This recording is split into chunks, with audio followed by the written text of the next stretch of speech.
Assalamualaikum warahmatullahi wabarakatuh. Alhamdulillahirabbil alamin wassalatu wassalamu ala asyrofil anbiya'i wal mursalin wa ala alihi wa sahbihi ajma'in amma ba'd. Asyhadu an la ilaha illallah wa asyhadu anna Muhammadar Rasulullah. Allahumma shalli ala sayyidina Muhammad wa ala ali sayyidina wa maulana Muhammad. Yang pertama, alhamdulillah kami panjatkan puja serta rasa syukur kami kepada Allah Subhanahu wa taala. Alhamdulillah pada hari ini tanggal 18 Januari 2025, yaitu hari ini launching pertama kali podcast Tensi TV dengan tema ngobrol santai namun bermanfaat hari ini alhamdulillah pada pukul 18 launching pertama.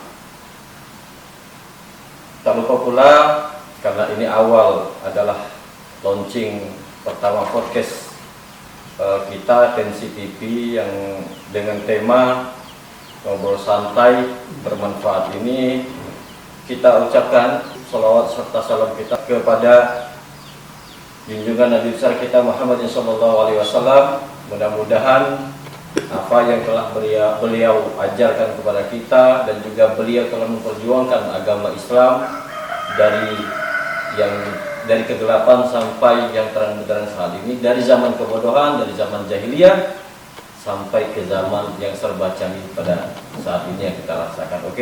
Pada hari ini sahabat Tensi TV dengan podcast kita launching pertama yaitu dengan tema ngobrol santai bareng bermanfaat ngobrol santai bermanfaat Jadi kita kedatangan salah satu narasumber narasumber kita yaitu seorang senior yang sudah lama berkecimpung di jurnalis pada tahun berapa kira-kira? 1999 Jadi beliau Bapak Ali Hanafiah Namun beliau tidak hanya sukses di bidang jurnalis tapi beliau juga merupakan salah satu pernah menjabat anggota DPRD Kabupaten Muara Enim pada 14-15 periode 2014 sampai dengan 2019, dan beliau juga merupakan salah satu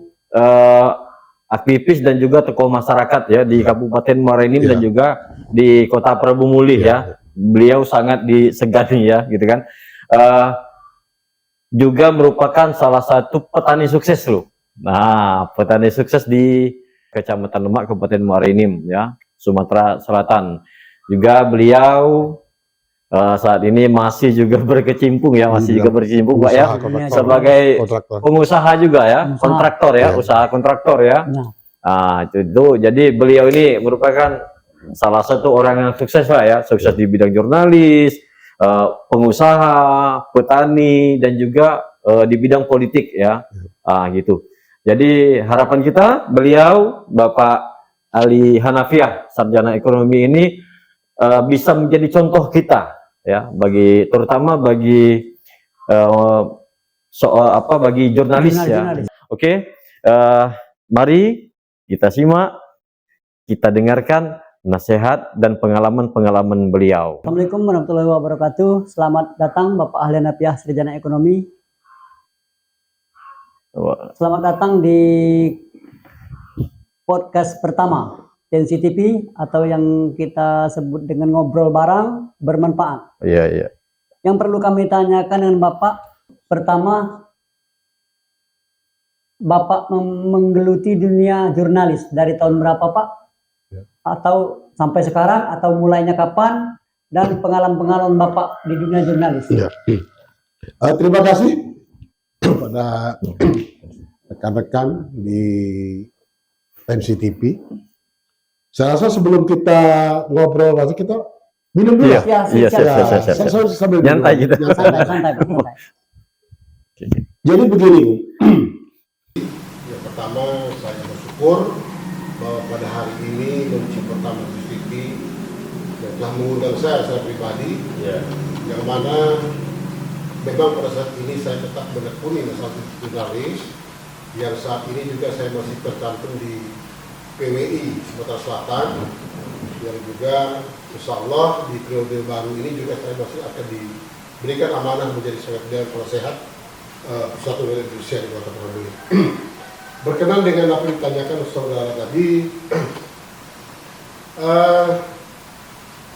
yang pertama, jadi ketertarikan. Jadi ada suatu inspirasi ketika itu bahwa bagaimana sih masalah kewartawanan jurnalis ini.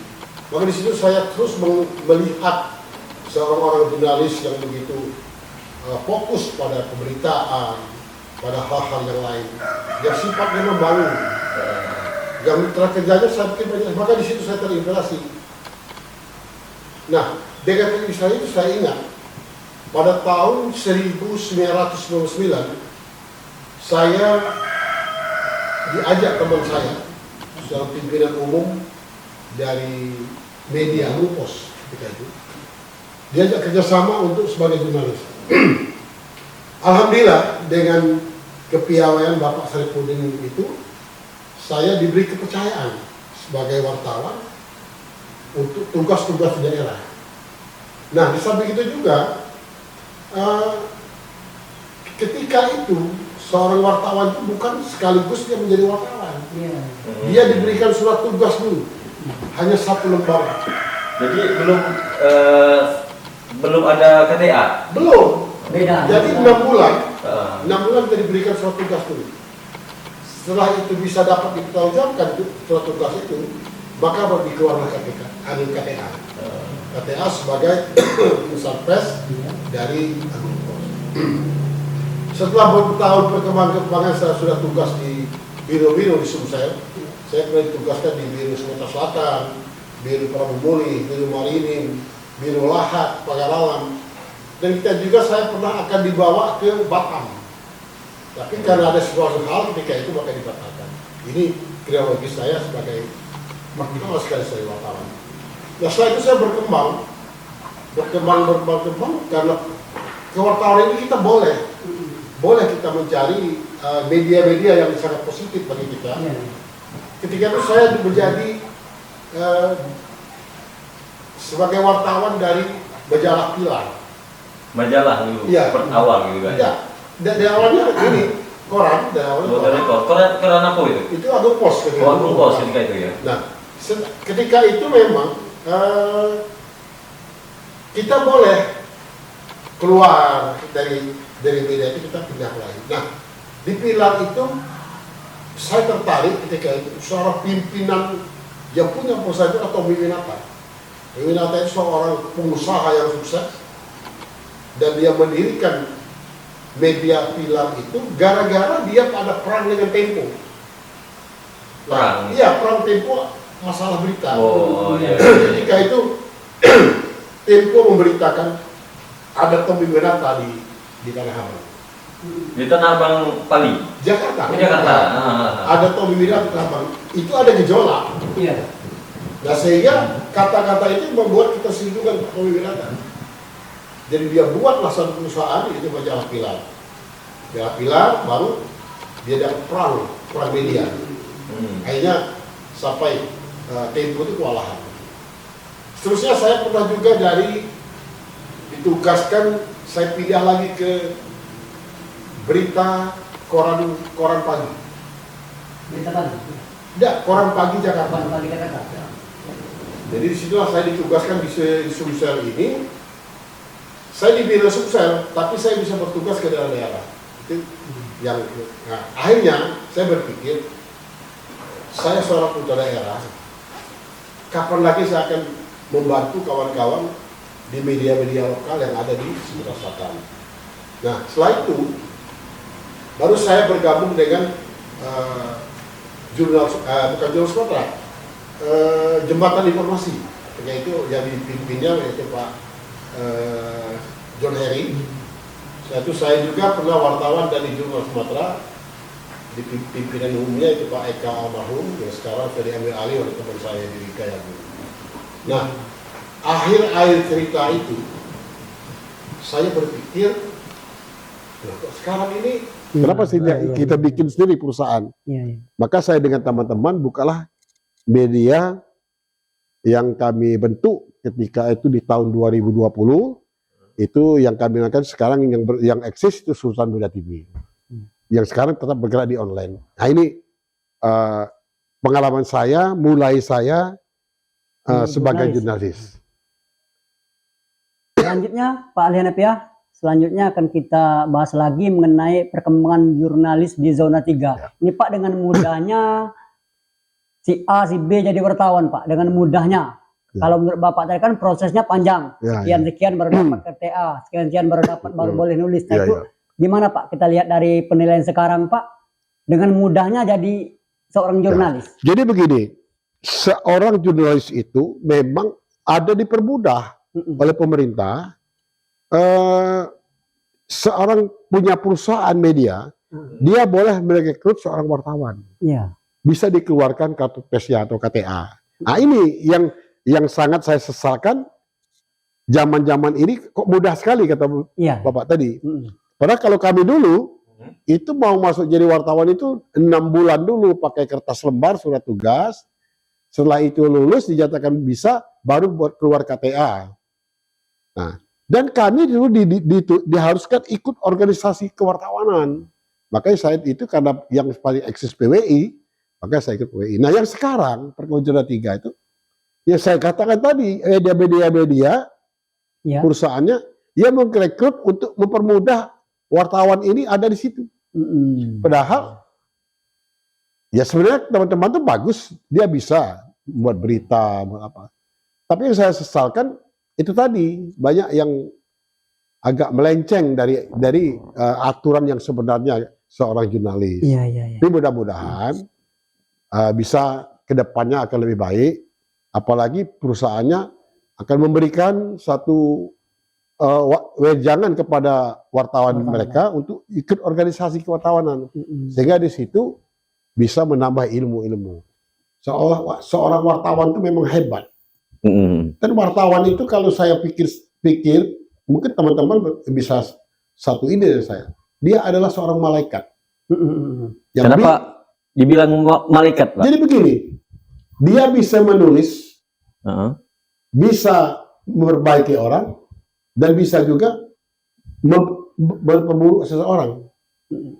Jadi dia seorang malaikat, itu wartawan. Tetapi dengan keprofesionalan dia harus profesional. Yang namanya profesional bahwa seorang wartawan itu harus berbicara apa adanya sesuai dengan fakta di lapangan. Istilahnya itu berita dia harus balance. Kalau untuk ikut, tadi kan ada selain dari organisasi, Pak ya, organisasi kewartawanan, itu harus wajib nggak ikut yang namanya UKW gitu, uji kompetensi wartawan? UKW itu yang diwajibkan itu kalau kita tergabung di PWI. Nah, jadi kalau yang lain seperti IWO, seperti IFG itu kita tidak diwajibkan. Nah, kalau di jenjang PWI dia memang harus AKW. Dia pertama masuk PWI dia diberikan kartu muda. Kartu muda itu yang ditandatangani oleh provinsi. Setelah dia ikut OKW, maka dia dikeluarkan kartu biasa. Kartu biasa. Jadi fungsinya beda-beda. Beda. Jadi kalau kartu muda tadi dia hanya sebagai anggota PWI. Tapi ketika pemilihan apa-apa dia tidak berhak memilih. Tapi kalau sudah kartu biasa untuk tingkat nasional pun dia berhak memilih dan harus melalui UKW. Sehingga mereka orang jurnalis itu betul-betul terkontrol oleh satu wadah yang disebut dengan PWI. Iya. Selanjutnya Pak Ali Hanafiah, mungkin ini beda pertanyaan dengan yang kita obrolkan tadi. Kalau tadi kita menyangkut peran jurnalis atau jurnalis yang di zona 3, ini kita menyangkut perkembangan Pak. Ya. Perkembangan pembangunan dan perekonomian di zona 3 menurut Bapak. Jadi begini, kalau menurut saya yang saya langsung melihat di lapangan, sudah cukup banyak uang digelontorkan oleh pemerintah APBD Kabupaten Merinim. Dan pembangunannya cukup banyak. Tetapi karena memang zona 3 itu sangat luas, Iya. Sehingga mungkin ada belum yang tercover. Tapi yakin dan percaya pembangunan itu sudah terlalu banyak dan sudah berjalan dengan baik. Ya ada saja lah satu pekerjaan mungkin yang kurang baik, tapi mereka kan ada warning, ya, warning itu peringatan dari pihak kabupaten ketika dia masih pemeliharaan bangunnya kan. Nah itu dia harus kerjakan selama jangka waktu 6 bulan. Jadi kalau soal pembangunan sudah cukup baik untuk di DP3 itu. Nah, gini Pak, maksudnya ada sesuatu yang menarik loh bagi saya gitu kan. Bahkan dari dulu saya itu bertanya-tanya gitu Pak. Kenapa sih ada 6 kecamatan ini disebut dengan zona 3 gitu kan? Oh ya. Gitu. Jadi begini, itu menarik Pak. Zona 3 itu dicetuskan itu oleh pemerintah kabupaten ini melalui KPU karena untuk mempermudah ketika kita membuatkan pemilihan-pemilihan. Oh itu awal mula. Pilih kepala daerah, pemilihan legislatif. Nah, dibagilah menjadi 5 zona. 5 zona. Jadi ketika itu zona 1 itu di Kabupaten Muarinim yang terbagi dari Kecamatan Muarinim dan Pujanmas. Itu zona 1. Zona 2 yang baru sekarang itu Gunung Megang, Belimbing, dan Patulai Dangku dan Angku. Zona 3 ya makanya di wilayah 6 kecamatan, ya, Sungarotan, Lembak, Borobudur, Belida Darat, Kelkar, dan Borobudur ya, Sungarotan. Nah, itu zona 3. Zona 4 itu di wilayah Lubai. Lubai Ulu, Lubai Induk, dan Rambang. Zona 5 itu ada di wilayah Semendau. Ya. SDT, apa itu? SDL. Semendau Darat, Laut dan Darat, dan termasuk di Tanjung Agung. Nah, maka sehingga dibaginya zona ini dipermudah daripada proses-proses yang dilakukan oleh KPU. Ini sebenarnya terjadi zona itu. Jadi kan masyarakat ini kan banyak belum tahu tuh. Iya. Banyak belum tahu.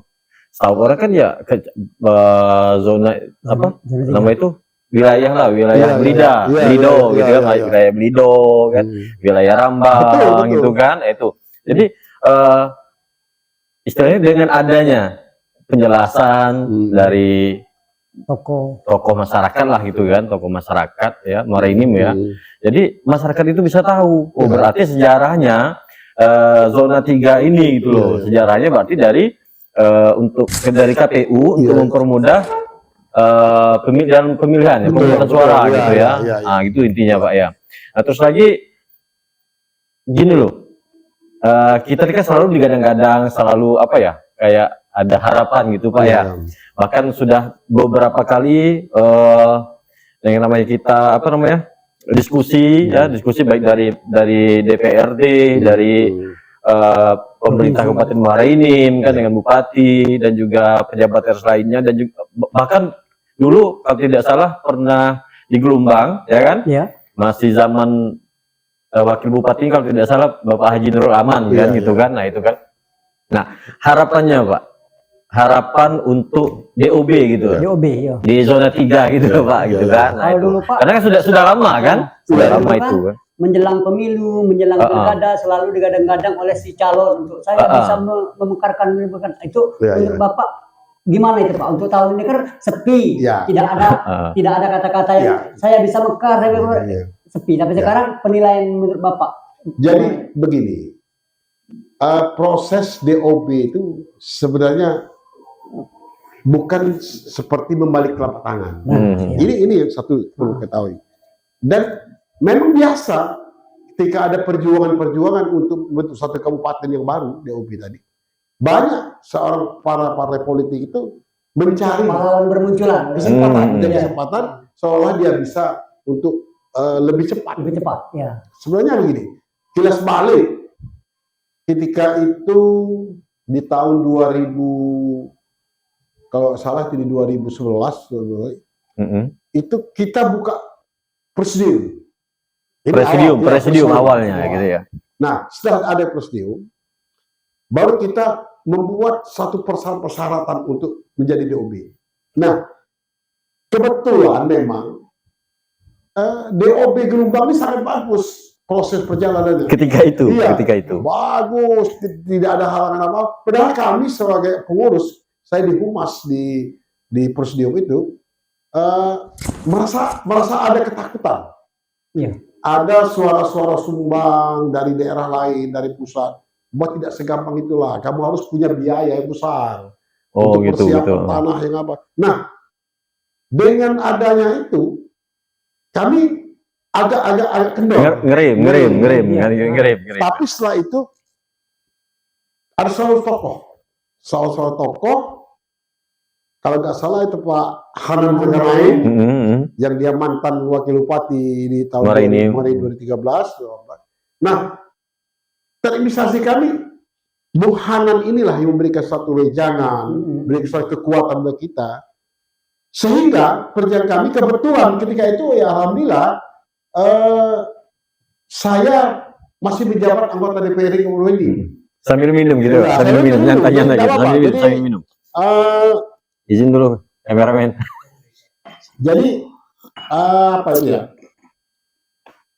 Sangat mudah Iya. kami melengkapi persyaratan-persyaratan usul DOB, alhamdulillah lengkap. Kami ajukan ke kepala daerah, Gubernur. bukan kepala daerah Kabupaten Marinim. Iya. Oh iya. Direspon baik itu, respon baik oleh Ketika itu siapa kepala daerah? Bupatinya, bupati kita. Bapak Muzakir. Muzakir ya. Muzakir Muzakir. Syahsah. Diresponnya langsung dilimpahkan ke DPR. DPR tinggal lapangan Komisi 1 ketika itu. Nah, alhamdulillah responnya cepat. Kami langsung paripurna Iya. di persetujuan langsung dari DPRD Kabupaten Marinim. Nah, ini awalnya. Setelah itu kami ajukan lagi ke provinsi, ke gubernur. Jadi pada itu gubernurnya Pak Alek Nurdin.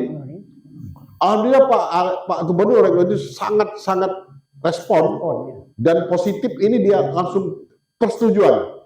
Gubernur setuju, kirim ke DPR provinsi, langsung paripurna provinsi. Paripurna provinsi diketok palu ketika itu bahwa DOB untuk ini dapat disetujui. Ya. Nah, akhirnya bukan sudah kirim ke pusat. Nah, perkembangan mengenai itu sebenarnya sudah 2 tahun yang lalu kita sudah lengkap, sudah terdaftar di biro daerah, yaitu di Jakarta dan di Kemendagri, sudah lengkap dan sudah disampaikan ke Komisi 2. Jadi untuk DOB itu insya Allah mungkin di tahun-tahun ini 2025 akan tetap itu. Kami yakin dan percaya itu akan mekar. Katanya Pak ada semacam apa itulah belum bisa dimekarkan karena di pusat masih terikat aturan moratorium atau gimana itu? Jadi begini, moratorium itu adalah hak prerogatif presiden. Moratorium. Ya, itu moratorium. Tetapi kita yakin bahwa ketika Jokowi jadi presiden itu kan dia memekarkan di wilayah Papua. Nah, kita iri sebenarnya, tapi mungkin ada suatu pertimbangan. Iya. Nah, saya yakin dengan pimpinan Pak Prabowo, presiden, kita akan mekar. Nah, terkhusus Sumsel ini yang sudah sangat lengkap ialah Presidium DOB Gelombang Raya. Oke Pak. Selanjutnya Pak, kita masuk masalah pembangunan yang ada di zona 3 Pak. Yaitu peran serta masyarakat dalam bidang pembangunan khusus di zona 3 Pak. Jadi begini, memang pembangunan itu dari awal diusulkan oleh masyarakat melalui kepala desa, diusulkan ke eksekutif, eksekutif dilemparkan ke DPR, maka disetujui. Nah, sudah barang tentu dan ini harus ketika proyek itu masuk ke zona kita zona 3, peran masyarakat sangat dibutuhkan. Karena tanpa masyarakat membantu baik untuk sarana, untuk proses jalan, ya agak sulit berjalan. Jadi peran masyarakat sangat penting. Intinya harus berkesinambungan, saling gotong royong. Iya. Betul. Iya. Oke, selanjutnya Pak, pemerintah desa yang di zona 3 dalam upaya membangun desa apakah sudah sesuai dengan keadaan sekarang? Nah, Ini sebenarnya yang jadi permasalahan Iya, sekarang. Kenapa jadi permasalahan gitu, Pak? Gini, sekarang kan masyarakat tuh boleh dikatakan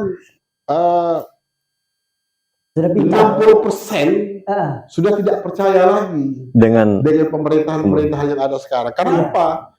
Dia membangun dengan uang DD dan dana desa itu dikelola oleh seorang kepala desa saja. benar.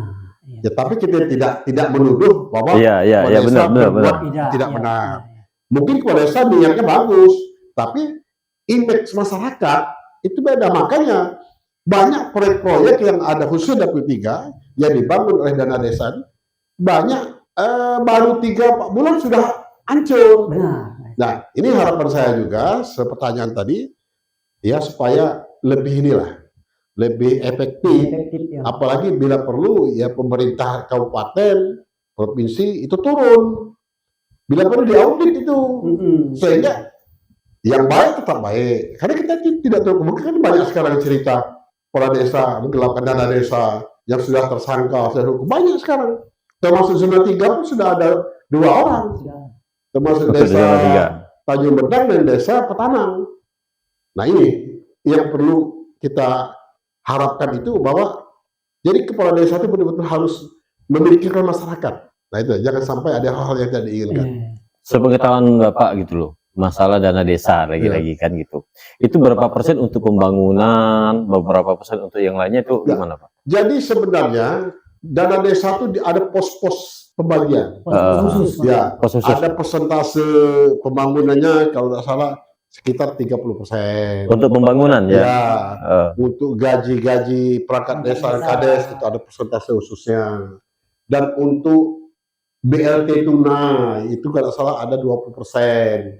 Berarti tunai. Memang kalau uang pembangunan sebenarnya kecil, tapi lebih besar persentasenya dari yang lain. Itu. Nah, ada lagi loh yang lebih ini, Bang Teguh, ya, yang lebih menarik tadi. Adanya BLT tunai gitu. Nah, jadi gini, Sama TV gitu.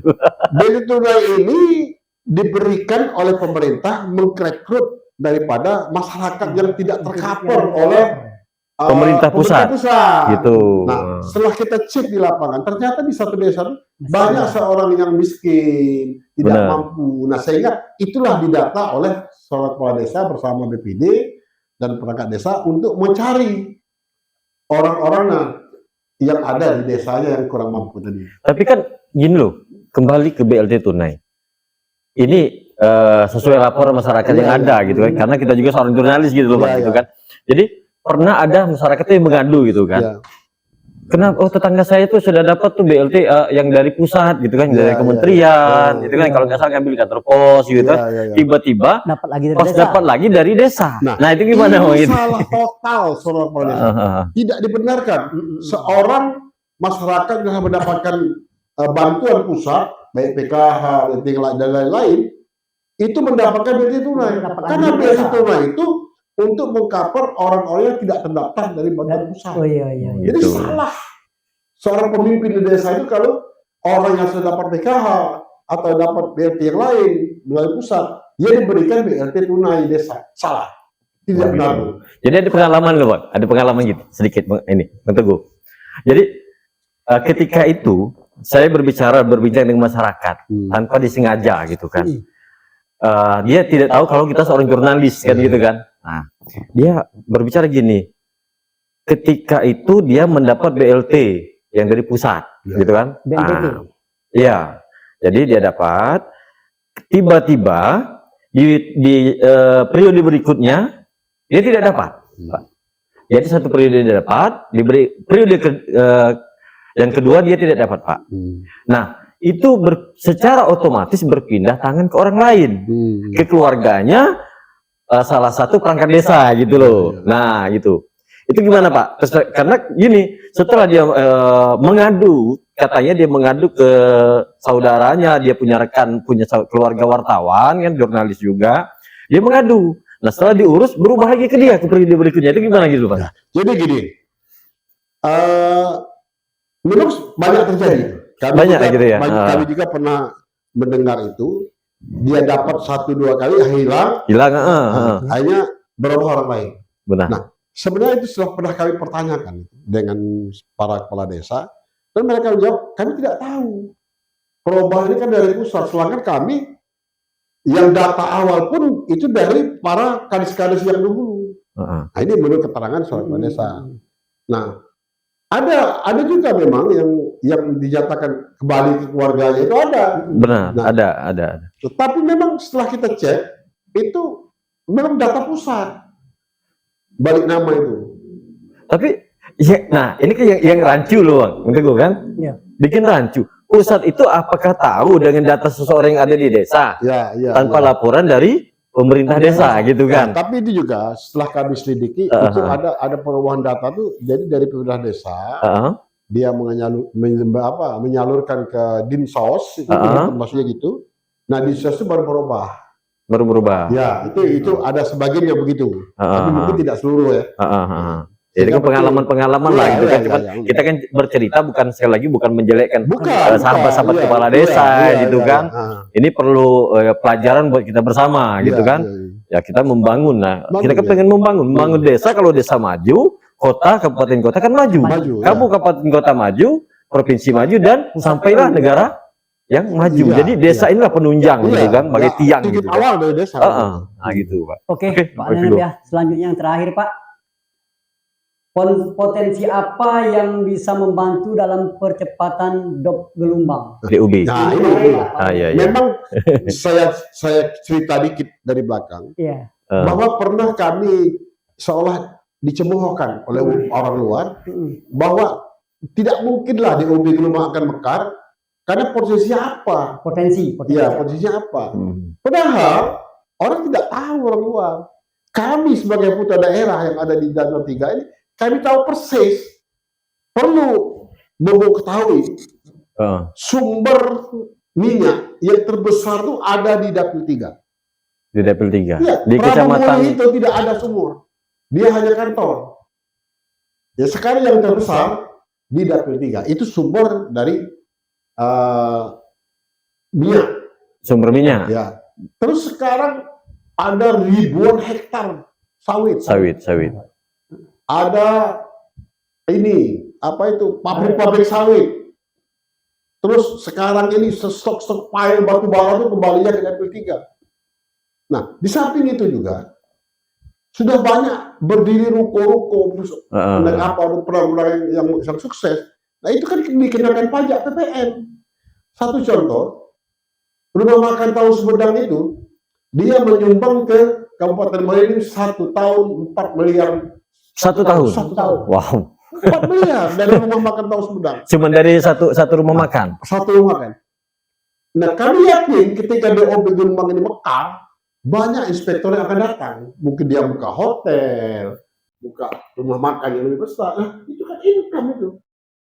Sebagai APBD murni. Nah, ini jadi kami yakin wah, posisi yang ada di 3 sangat mendukung. Betul itu. Sumber daya alamnya. Ya, termasuk sumber daya alam. Tapi lagi-lagi Pak, kita kan pengen mekar. Ya kan sumber daya alam oke. Kembali Bang Teguh, batas wilayah itu gimana Pak? Nah, jadi begini. Gitu. Alhamdulillah, kita batas wilayah sudah clear. Ya. Dari Ogan Ilir sudah tanda tangan, Banyuasin sudah tanda tangan, Pramuwuli sudah selesai. Hanya tempo hari agak beragu-ragu dengan Pali. Oh, dengan Pali. Ya. Yang di wilayah Sungai Rotan. Iya. Sungai Rotan kan berbatasan dengan Banyuasin, dan di hulu itu berbatasan dengan Pali. Tapi saya rasa itu sudah selesai. Sudah selesai itu Pak. Jadi ya. kalau masa tapal batas tidak ada masalah. Oke, lanjut. Mungkin itu saja Pak yang bisa kami sampaikan untuk podcast pertama kali dan perdana ini Pak. NCTV mengucapkan terima kasih kepada Pak Ali Napiah yang telah berkesempatan hadir pada hari ini, dan mungkin ini akan kita tayang beberapa hari lagi Pak. Oleh sebab itu kami mengucapkan terima kasih atas kehadirannya. Wabillahi taufiq wal hidayah. Assalamualaikum warahmatullahi wabarakatuh. Waalaikumsalam warahmatullahi wabarakatuh. Pemirsa sahabat Tensi TV ya, pada hari ini launching pertama kita ya, podcast dengan tema ngobrol santai bermanfaat.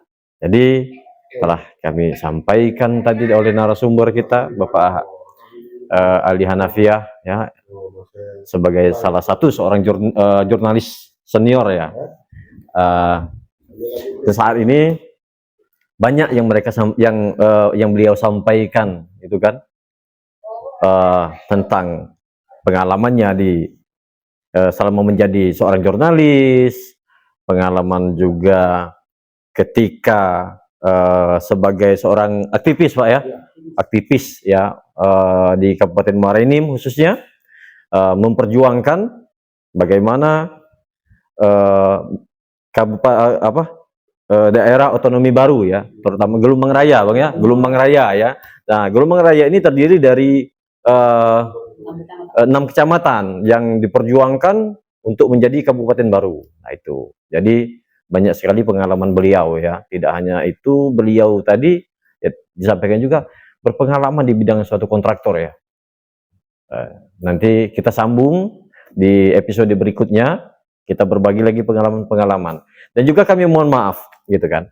Sekali lagi ketika ada penyebutan tadi tentang kepala desa, pemerintahan desa, kami bukan ada niat untuk menghujah atau unsur sara segala macam, tapi tujuan kami adalah membangun desa ya. Karena desa maju, negara ikut maju.